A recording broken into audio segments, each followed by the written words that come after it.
Bonjour et bienvenue. Quelle différence y a-t-il entre la peur et l'inquiétude? La peur, c'est un signal d'alarme. Elle est tout à fait utile quand elle signale un danger. Elle est plus du tout utile quand elle tourne en rond. Et là, ça devient de l'inquiétude ou de l'angoisse. En fait, c'est à peu près la même chose. Et dans inquiétude, le mot est clair, c'est le contraire de quiétude. C'est le contraire de sérénité. Qu'est-ce qui se passe à ce moment-là? C'est qu'on rumine des films, notre mental qui est un super outil pour plein de choses, mais qui bug très souvent, est en plein bug, c'est-à-dire en train de ruminer des films catastrophes. Et s'il arrivait ça, et il va arriver ça. Et dans tous ces films catastrophes, on ne se voit pas comme un héros, comme un héros ou une héroïne. On se voit comme complètement perdu et s'attendant à prendre de plus en plus de coups, quoi. Impuissant, blessé, de plus en plus blessé. OK, on nage dans le bonheur là. Bon, c'est quoi cette inquiétude? C'est le mental qui s'emballe, donc qui tourne en rond, en ayant complètement oublié la loi d'attraction, ou en ne l'ayant jamais connue dans certains cas. D'accord? Mais même quand on sait très bien que ça existe, quand on part dans le petit vélo, on oublie qu'elle existe. Donc, une raison d'être encore plus inquiet, c'est que quand, on part en boucle comme ça, on se crée un champ magnétique à attirer plein de raisons d'être encore plus inquiet. Oh là là là là, c'est dramatique. Alors on peut évidemment rajouter cette boucle-là à toutes nos autres boucles, c'est-à-dire ça va aller mal, et je suis en train de me dire que ça va aller mal, donc ça va aller encore plus mal. Bon, stop, ok. Et là on en revient à la peur utile, qui est de se dire oui, quand je tourne en boucle comme ça, oui, je crée un champ magnétique à attirer les problèmes, et oui, il y a un vrai danger. Mais qu'est-ce qu'on fait face à un vrai danger? On essaie de trouver quelque chose d'intelligent en face, à faire. Donc sagesse intérieure, divinité intérieure et tout, donne-moi de meilleures idées et arrange-toi pour que, j'arrête mon film catastrophe, quoi. Mes films catastrophes greffés les uns sur les autres. Et il y a une méthode qui est géniale, ceux qui connaissent ma chaîne YouTube, voilà, ils savent, c'est l'EFT. Donc on va faire un peu d'EFT, un protocole EFT pour perdre cette habitude de s'inquiéter tout seul. C'est une autoprogrammation. Elle peut venir de l'extérieur, bien sûr. Si on a des parents, inquiets à répétition: «Oh là là, qu'est-ce qui va se passer? Oh là là, cours pas trop vite, tu vas tomber. Oh là là, oh là là». On finit par croire qu'être grand, c'est être inquiet. Super programmation. On peut avoir toutes les inquiétudes des ancêtres, ils en ont eu pas mal aussi. OK, mais tout ça, on n'est pas obligé de garder tout ça. On peut envoyer de l'amour aux parents avec leurs inquiétudes, aux ancêtres avec leurs inquiétudes, et nous recentrer sur le meilleur de nous-mêmes, notre sagesse intérieure et notre connaissance de la loi d'attraction. Un petit protocole EFT maintenant pour se remettre les idées en place. Et je me présente, je suis Claude Canivez, thérapeute EFT. Vous avez tous les renseignements sur cette super technique, vous les avez en dessous de la vidéo. Voilà, et on y va. Et là, vous pouvez faire les mêmes gestes, répéter les mêmes phrases et me dire comment vous l'avez ressenti après. Merci d'avance. Même si j'ai une programmation à me faire des films catastrophes, vous répétez,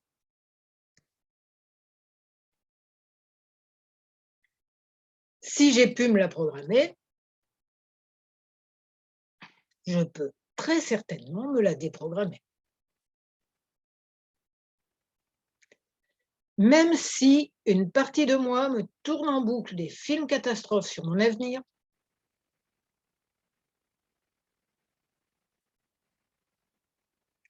je peux remettre les choses à l'endroit, d'autant plus que je sais maintenant que je me crée un champ magnétique à attirer beaucoup des ennuis que je me prédis. Pas tous, heureusement.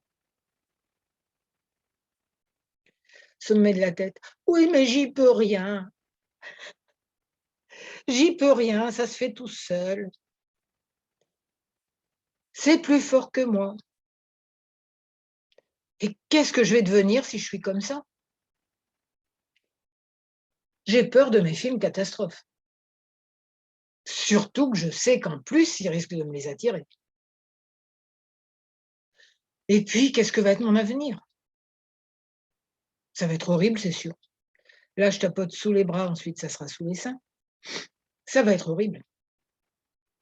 D'ailleurs, il y a plein de gens qui ont une vie horrible et j'ai vécu des choses horribles. Alors, je vais forcément en revivre d'autres. Ben non, ton histoire, c'est un peu un disque rayé, hein, qui répète toujours les mêmes choses. Ouais, c'est d'avant les MP3, hein, clairement. Bon, c'est un disque rayé qui me répète toujours les mêmes choses.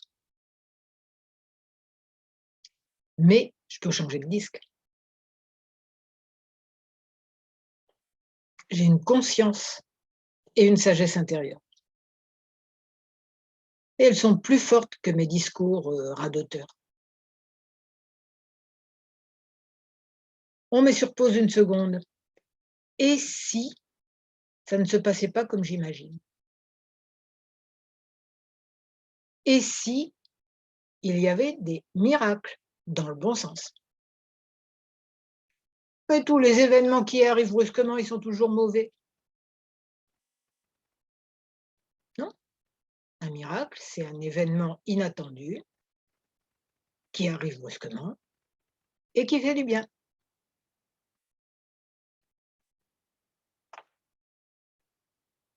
Mais moi, j'y crois pas à tout ça. Tu crois bien aux catastrophes. Tu crois bien aux changements brusques qui te rendent de plus en plus malheureuse. Pourquoi il y aurait pas des changements brusques qui te rendent de plus en plus heureuse? Ça arrive quand même.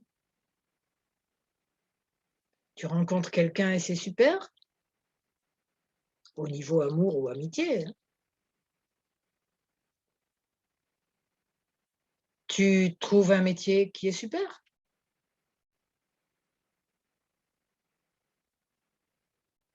Tu as des enfants et ça se passe bien. Bon, il y a plein d'événements avec un avant-après où le après est nettement mieux. C'est des miracles aussi. Einstein disait: On peut tout voir comme un miracle ou ne rien voir comme un miracle. La première attitude est peut-être meilleure parce qu'elle rend plus heureux. Bon, donc je me suis auto-programmée toute seule à faire des films catastrophes sur mon avenir et à me croire impuissante et à croire que j'allais souffrir de plus en plus. Bon, OK, c'est qu'un conditionnement. Ah ouais, je peux imaginer le miracle que ce conditionnement s'en aille de plus en plus. Et ma peur de l'avenir, je peux la transformer en phrase: «Et si ça allait mieux? Et si ma relation avec un tel devenait bien? En tout cas beaucoup mieux que maintenant. Et si j'avais plaisir à rencontrer cette personne, à être avec elle? De plus en plus plaisir? Que je vive bien ma relation avec elle? C'est pas si impossible que ça. Et si je ne passais pas mon temps à tirer le diable par la queue? Pas génial d'ailleurs l'expression. Et s'il se passait des choses dans ma vie qui m'amènent davantage d'abondance? Un peu, beaucoup. Et si c'était possible? Oh, il y a une partie de moi qui dit: «Non, non, non, aussi bien pour les relations que pour l'argent». OK, câlin cette partie de moi. Elle est désespérée. Elle était désespérée et elle faisait que des films catastrophes. Dis, partie de moi désespérée, tu voudrais pas faire des films rigolos plutôt?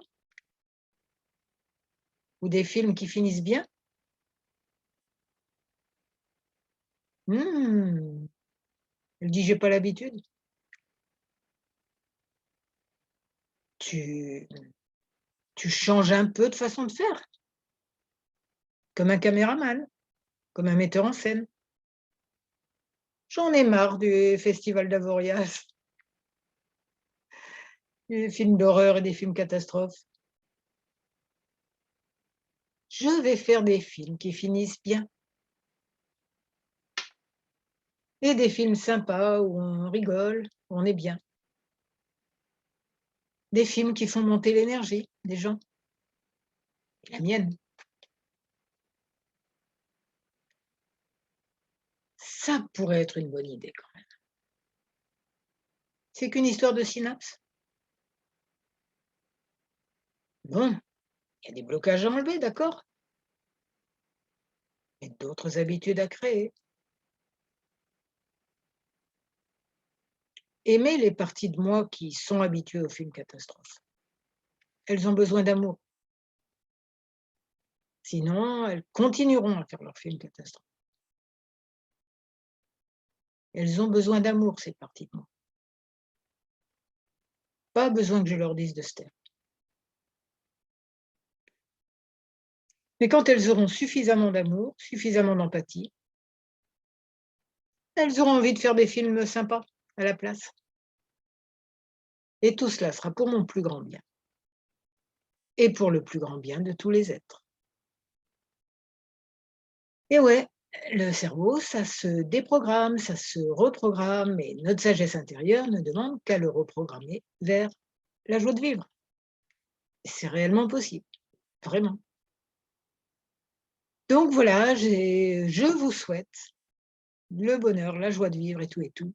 Et si vous avez envie de mettre un j'aime à ma vidéo, de vous abonner à ma chaîne YouTube et à mon blog qui s'appelle J'aime le FT, ça me ferait plaisir aussi.